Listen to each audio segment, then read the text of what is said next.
Wine কুনতুম, যদি তোমরা থাকো, ফি রাইবিন, সন্দেহের মধ্যে, মিম্মা নাজ্জালনা, আমি যা নাজিল করেছি, আলা আবদিন, আমার বান্দার প্রতি, ফাতু, তাহলে আনয়ন করো, বিসুরাতিন, একটা ছোট্ট সূরা।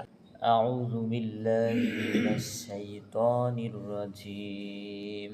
আউযু বিল্লাহি মিনাশ শাইতানির রাজিম। বিসমিল্লাহির রহমানির রহিম। বিসমিল্লাহির রহমানির রহিম।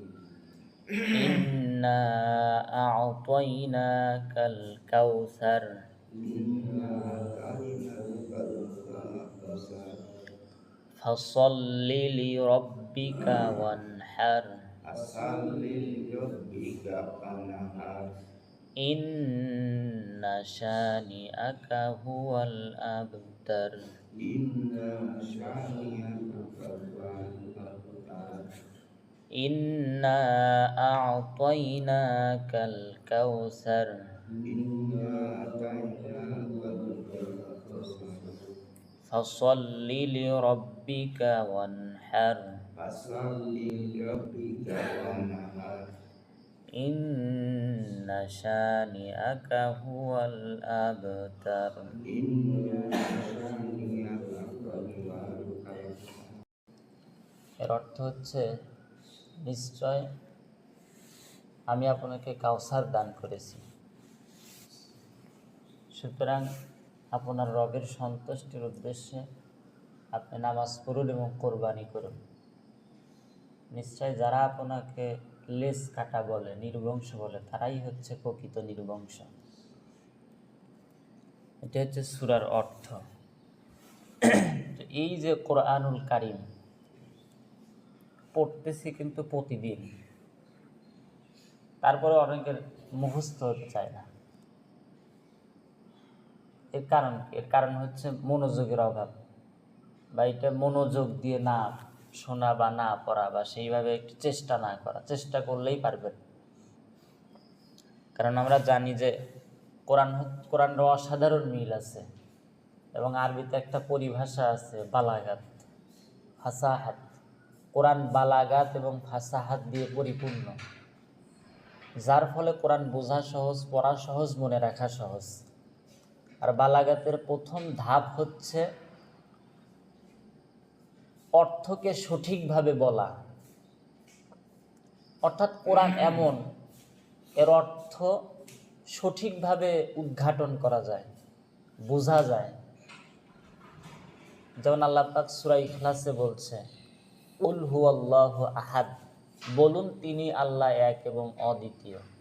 আল্লাহুস সামাদ, আল্লাহ অমুখাপেক্ষী। লাম ইয়ালিদ ওয়া লাম ইউলাদ, আল্লাহ কাউকে জন্ম দেননি, কারো থেকে জন্ম নেননি। ওয়া লাম ইয়াকুল লাহু কুফুয়ান আহাদ, আর তার সমতুল্য কেউ নেই। মানে সূরা ইখলাসের ভেতরেই আল্লাহ তার পরিচয় দিয়ে দিয়েছেন, যে এটা হচ্ছে আমার পরিচয়। আর এর অর্থটা যখন আমরা শুনি, সাথে সাথেই বুঝে যাই আসলে বিষয়টা কি। বালাগাতের দ্বিতীয় বিষয় হচ্ছে অর্থকে আরো বিশ্লেষণ করা। যে কোনো আয়াত হোক, যেটাই হোক, ওইটার অর্থকে আরো বিশ্লেষণ করা, মানে বিস্তারিতভাবে বলা। যেমন আল্লাহ কোরআনে বলছে, খতামাল্লাহু আলা কুলুবিহিম ওয়া আলা সামঈহিম ওয়া আলা আবসারিহিম গিশাওয়া ওয়া লাহুম আযাবুন আযীম।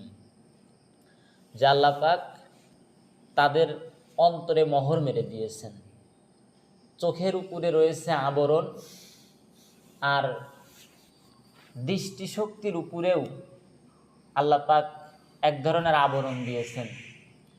ফলে তারা কোরআন শুনে, মর্মগুলো ভেতরে যায় কিন্তু উপলব্ধি করে না। আবার কানে শোনে, কানে তো ঠিকই শোনে, কিন্তু এগুলো বাস্তবে আমল করার চেষ্টা করে না। চোখ দিয়ে দেখে, না দেখার ভান করে। তার মানে কোরআনের যে কোনো জিনিস আমরা শুনলে পরে কিন্তু বুঝতে পারি যে এইটা থেকে বিরত থাকতে হবে, এইটা করতে হবে, চুরি করা খারাপ, চুরি করা যাবে না, এইটা করলে এই এই ক্ষতি হয়, আল্লাহ পাক নিষেধ করছেন, জিনা করা যাবে না, ওইটার কাছেও যাওয়া যাবে না। কোরআনের সব বুঝি, মানুষ আলেমরা বললে ওইটা মাথায় ঠিকই ধরে, কিন্তু ভান করে থাকি, মানে ওই দিকে যাইতেই চাই না, টাটকা সুখ নষ্ট হবে। বালাগাতের আর একটা বিষয় হচ্ছে কথাকে আরো সজ্জিত করা, মিল থাকা। কোরআনে কিন্তু সেই মিল আছে, মানে একটা আয়াতের সাথে আর একটা আয়াতের মিল আছে। আর রহমান আল্লামাল কোরআন খলাকাল ইনসান, যে আয়াতে কারিমা তেলাওয়াত করছি, ইন্না আ'তাইনাকাল কাউসার ফসল্লি লিরাব্বিকা ওয়ানহার ইন্না শানিআকা হুয়াল আবতার ওয়াদ-দুহা ওয়াল লাইলি ইযা সাজা, নামাজে যেটা বলছি, আলাম নাশরাহ লাকা সাদরাক ওয়া ওয়াদা'না আনকা উযরাক আল্লাযী আনকাদা যাহরাক ওয়া রাফা'না লাকা যিকরাক ফাইন্না মাআল উসরি ইউসরা ইন্না মাআল উসরি ইউসরা। মানে এই সূরায় আবার আল্লাহ পাক বলছেন ওই যে যে কষ্টের পরে সুখ আছে, কষ্টের পরে সুখ আছে, মানে আপনি কষ্ট করলেই সুখ মিলবে। যাই হোক, আল্লাহ পাক যেন বোঝার তৌফিক দান করে। আর একটা বিষয় হচ্ছে ইলমে যে বালাগাতের কথা যে বলছি, এইটা মানুষ যদি বুঝে তাহলে কোরআন বুঝতে সুবিধা হয়, জানা দরকার। এগুলো জানলে কোরআন বোঝা সুবিধা হয়।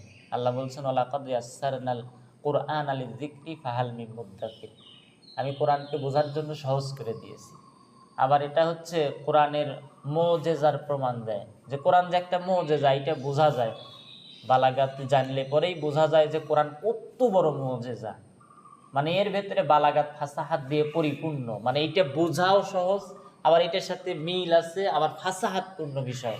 মানে এত সহিভাবে কোরআনটা বর্ণিত, এত মিলভাবে বর্ণিত, এর সামঞ্জস্যতা এত সুন্দর করে দেয়া যে বড় বড় কবিরা পর্যন্ত এর কাছে মাথা নত করছে, যে না, সম্ভবই না এত মিল করে এত সুন্দর করে কোনো কিছু রচনা করা।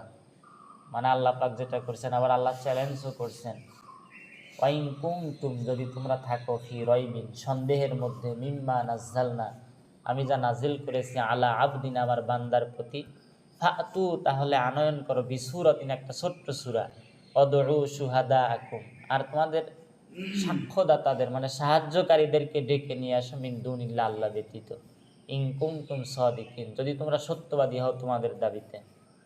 যে সূরা তৈরি করতে যত সাহায্যকারী আছে সবাই নিয়ে আসো, যদি তোমরা সত্যবাদী হও। আল্লাহ বলছেন ফাইল্লাম তাফআলু, তোমরা পারবে না। মানে এই আয়াতের মূল কথা হচ্ছে ফাইল্লাম তাফআলু, যদি তোমরা না পারো, ওয়ালাম তাফআলু, আমি জানি যে পারবেও না তোমরা। ফাত্তাকু, তাহলে ভয় করো, আন্নার, আল্লাহকে, সেই আগুনকে, অকুদু, যার ইন্ধন হবে, আন্নাস ওয়াল হিজারা, মানুষ এবং পাথর দ্বারা,